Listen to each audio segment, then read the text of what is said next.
Bom dia, galera do terceiro ano. Espero que todos estejam bem. Hoje, né, eu vou gravar duas aulas, tá? Estou gravando essa primeira, da aula 12, né, que é solos, e posteriormente eu gravo a aula 13, que é um pouco mais capciosa, né, que vai falar do tempo geológico, né, que nós já Aliás, não, nós já vimos. Aí depois eu gravo a outra aula e indico para vocês. Então, só para que vocês possam acompanhar, página 328, tá? Aula 12. 328, aula 12. Se alguém quiser acompanhar, aí grifar, né, algum dos aspectos mais importantes, esteja à vontade. Então, vou falar, depois dar uma acompanhada no texto, né, da aula 12, que é os solos, né, a definição de solos, os principais agentes de formação dos solos e a degradação dos solos e seus impactos. Então, assim, quando a gente fala de solo, tá lá na apostila de vocês, página 328. Então tá lá. Não esqueçam também de colocar o nome e o número nos comentários, tá? Para que a gente possa computar como presença, tá legal? Então, assim, tá lá, os principais agentes de formação dos solos. Então, a primeira coisa que traz na apostila de vocês é que as diferentes características dos solos, diferenças essas como fertilidade, coloração, textura e profundidade, elas serão determinantes, né, e vão caracterizar o tipo de solo que tem. Então nós temos aí a rocha matriz, a clima, né, que é o que influencia na formação, atividade biológica, o relevo e o tempo. Quando eu falo essas características, vejam aí na imagem de vocês quais são os tipos mais comuns, né, que nós temos para a formação. Então vou até mudar um pouquinho aqui a imagem de lugar, só para mostrar para vocês que aqui não tem nada, não ser uma rocha, tá? E aí à direita os solos mais jovens, né, como eles se caracterizam, e por último lá o solo já se apresentando de uma maneira madura. O que, que seria essa maneira madura? Ele já pronto, né? Ele já com a sua fertilidade, no ápice da sua fertilidade e totalmente pronto para ser trabalhado. Então a gente tem lá rocha matriz. O que é essa rocha matriz? Ela vai influenciar na composição mineral, na fertilidade e na textura dos solos, que é a mais em evidência aí. Aí depois nós temos o clima, que ele vai influenciar de que maneira? Na evolução dos solos. Então nós temos climas úmidos. Quando o clima é úmido, o solo, obviamente, ele vai ser evoluído, né, e vai ter uma profundidade maior. E quando nós temos o clima seco, os solos são considerados pouco evoluídos, né, e são rasos. Esses são os que nós caracterizamos como jovens. E depois nós temos a atividade biológica. Quando eu falo atividade biológica, gente, procure-se ater aí na questão de orgânica, né? Então, assim, é, essa parte ela vai influenciar diretamente na fertilidade, com a produção do que nós chamamos de humus. Já já dou a definição de humus, né, que é uma coisa bem simples, e também a reposição de nutrientes em movimentos das diferentes camadas do solo. Camadas essas que vocês estão vendo aí, né, de cores diferenciadas aí, tá legal? Então essas camadas diferentes, né, elas acabam protegendo o solo contra agentes erosivos. Aí depois nós temos o relevo. A caracterização e a configuração do relevo, ela vai determinar onde? Na evolução dos solos. Então, quando o relevo ele é íngreme, né, como está aqui na postura de vocês, os solos eles são mais rasos. E aí, quando é mais raso, facilita na infiltração, né, da água. E aí vai estar úmido, subentende-se que vai ser mais fácil para o plantio, né? e provocar também uma proporção maior e melhor de escoamento. Tá? E quando o relevo ele é aplainado, nós temos aí um solos profundo, que também vai ter uma maior infiltração de água e um menor escoamento superficial de água e a maior deposição de sedimentos. Por último, não menos importante, temos aí o tempo, que combina vários e diversos fatores. Né? Esse tempo é ele que vai determinar a influência, como o solo vai ser influenciado. Então, assim, visto isso, depois nós temos aí uma parte da degradação dos solos, que vocês podem olhar lá na parte de texto, mas eu vou falar assim. Quanto à origem e à formação dos solos, a gente precisa saber que a porção que eu chamo de externa e superficial da crosta terrestre, ela é formada por vários tipos de corpos rochosos. Esses corpos rochosos, eles constituem aí o manto rochoso, ou seja, a superfície que nós pisamos. Tá legal? Então, estas rochas ou corpos rochosos, né, eles estarão sujeitos ao quê?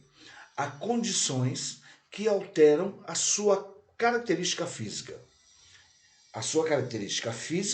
e a sua composição química. Estes fatores, né, que produzem essas alterações, eles são chamados, como eu já mencionei em aulas anteriores, de intemperismo. Então existem dois tipos, né, nós podemos conceituar aí dois tipos de intemperismo: o intemperismo físico e o químico.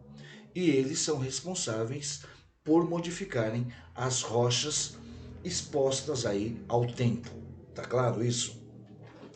Então, assim, o processo de intemperismo, ele se dá em duas fases, tá? Primeiro, é o intemperismo físico que nós já estudamos. O que faz o intemperismo físico ou o que é, professor? O físico é aquele onde provoca a desintegração da rocha.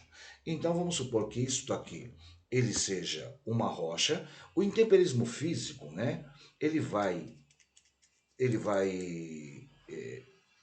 contundir essa rocha com sol, com chuva, né, com vento, e aí, obviamente, que ela vai se decompor, ela vai se desintegrar aos poucos. E o outro intemperismo, que é o químico, ele vai fazer com que ela se decomponha. Então, se hoje ela está dessa maneira, com o tempo ela vai perder uma característica dela pelo processo de que nós chamamos de erosão. Tá claro? Então, assim, a desintegração, que eu falei que é o intemperismo físico, nada mais é do que a ruptura das rochas, inicialmente em fendas, né? E depois ela vai progredir. Essa ruptura ela vai progredir para partículas de tamanhos menores ou maiores, sem, no entanto, haver uma mudança na sua composição. O físico ele não vai mudar a composição, tá claro? Não, não, não confundam essa parte. Na desintegração, né, através dos agentes como água, temperatura, pressão, que são o vento, como eu falei, formam-se o quê? Pedregulhos e areias, né? Que areia nada mais é do que o solo de partícula grossa, né? E até mesmo o que nós chamamos de siltes. O que é siltes? É uma partícula intermediária entre a areia e a argila, tá? Somente em condições especiais são formadas aí o que nós chamamos de argilas, que é a partícula mais fina. E elas resultam da decomposição do que nós chamamos do feldspato. O que é o feldspato?